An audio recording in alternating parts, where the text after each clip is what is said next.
18 দিনে 1 million follower done. মামুনি, এটা তোমাদের জন্য সম্ভব, আমাদের জন্য নয়।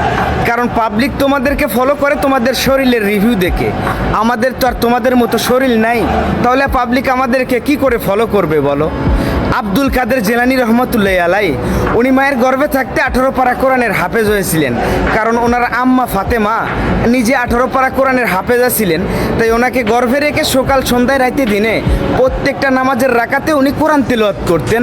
তাই ওনার মায়ের গর্ভে থাকতে উনি 18 পারা কোরআনের হাফেজ হয়েছিলেন।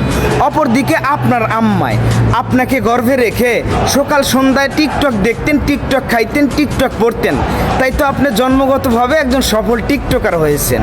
মামুনি, বেশি জ্ঞান দিতে চাই না, দুইটা ছোট্ট করে লাইন বলতে চাই। দেশের অবস্থা ভালো না, বেশি ফাল পাইরো না। দেখবা আচমকা কখন হসপিটালে ভর্তি হয়ে যাইবা, টেরও পাইবা না। মেয়ে যা করার করছে, মা কি করছে? ওই মেয়েটা যখন গর্ভে ছিল তখন অ্যান্ড্রয়েড মোবাইল ছিল না। আপনি যদি ভদ্র ঘরের সন্তান হতেন তাহলে যেই মায়ের পায়ের নিচে বেহেশত সেই মাকে নিয়ে অপমান করতেন না।